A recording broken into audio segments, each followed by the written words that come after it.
Francisco de Assis Pereira, o maníaco do parque, o serial killer que aterrorizou a cidade de São Paulo na década de 90.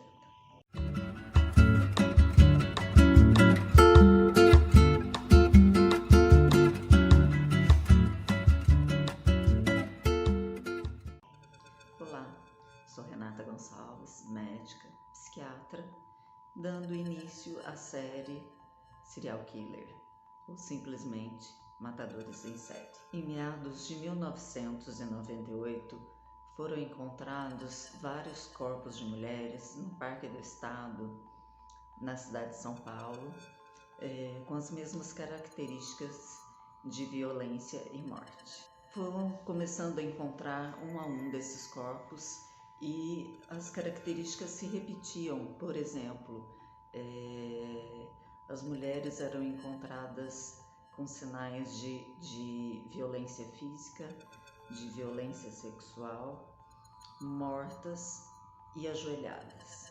Outros corpos, inclusive, foram encontrados no mesmo local, já esqueletizados, ou seja, já fazia tempo que ele matava. O departamento de homicídio começou uma séria investigação e, como foram encontrando uma a uma dessas mulheres com essas mesmas características, logo chegaram à conclusão de que as mortes eram causadas por um mesmo autor, portanto um serial killer. As investigações feitas pela polícia identificaram mais ou menos 23 vítimas, sendo delas 11 cadáveres, e as outras conseguiram sair com vida, porém maltratadas, espancadas, estupradas, e se identifica que essas foram as suas primeiras vítimas, que ele ainda não tinha a gana mais violenta de matar. Ele se satisfazia em subjugar, em bater, em machucar, em humilhar e, por fim, o ato sexual,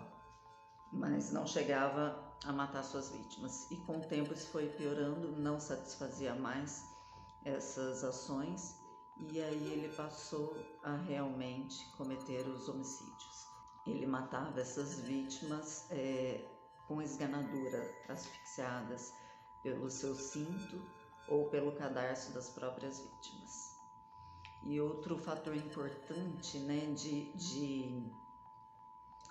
de maldade mesmo, né, de aterrorizar a vítima, é que enquanto ele se encaminhava pela mata do Parque do Estado, onde ele cometeria o assassinato, o estupro, ele ia passando pelos corpos que ele havia deixado pelo caminho e mostrando às vítimas todos aqueles corpos.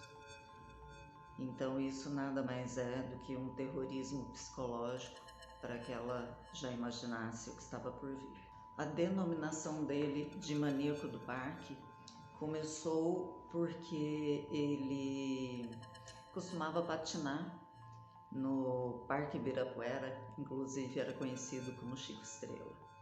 E ali ele tinha uma fala mansa, ele gostava de se comunicar, falava muito bem, e aí começou a seduzir algumas meninas na faixa de 17 a 27 anos, prometendo a elas uma avaliação para fotos de publicidade, dizendo que na mata do estado havia uma equipe que estaria esperando para fazer esse teste, e elas acabavam cedendo e subindo na garupa da moto dele de 125 cilindradas com baú. E essas moças que saíram com vida, elas contaram essa história, elas fizeram um retrato falado e a polícia conseguiu chegar no motoboy. Ele somente revelava a sua pior face à medida que ia entrando mata dentro do Parque do Estado.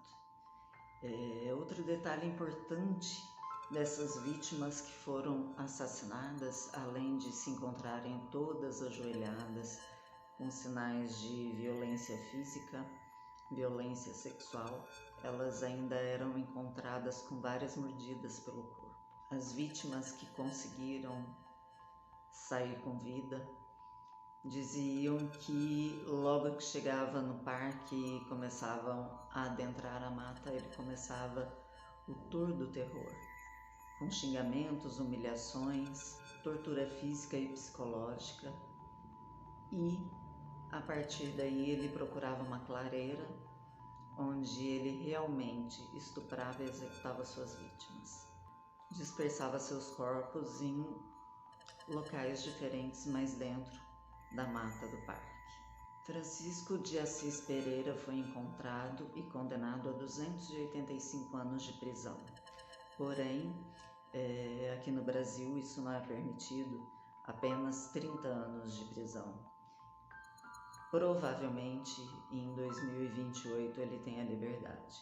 Caso ele venha a ter essa liberdade, se espera que provavelmente ele volte a cometer esses crimes. Quando foi preso, em entrevista ao Fantástico, ele dizia que não sabia por que matava, ele simplesmente ouvia uma voz de comando e essa voz despertava nele um desejo, uma vontade muito grande que ele não sabia do que, e ele saía para caçar. Era essa a vontade dele, saía para caçar, para satisfazer os seus instintos. Agora falando um pouquinho da história de vida desse serial killer. Ele, quando criança, não teve uma infância boa, era de se esperar. Ele foi molestado por sua tia materna, desenvolvendo nele aí uma fixação por seios. Outro fato importante, que também tem muito a ver com o estilo de morte dele, ele, ainda criança, morava ao lado de um matadouro de bois e ele passava os dias sentado assistindo à morte desses bois. E quando esses bois morriam, eles caíam ajoelhados. Outro fato importante, quando ele era adolescente, ele foi atacado e mordido no seu órgão sexual, o que o levou a ter muita dificuldade em ter relações sexuais convencionais. Então a forma de prazer dele era totalmente fora do convencional, era o estupro, era a subjugação, era o maltrato físico e psicológico, tudo isso que dava prazer sexual a ele. Nota importante, ele tem um poder de sedução tão grande que, por incrível que pareça, com 1 mês de reclusão numa penitenciária no interior de São Paulo, ele já havia colecionado mais de 1000 cartas de mulheres que o acompanhavam a sua história, e nessas haviam muitos pedidos de casamento. Agora eu te pergunto, que poder é esse que o serial killer exerce sobre nós? Fica aí a minha pergunta.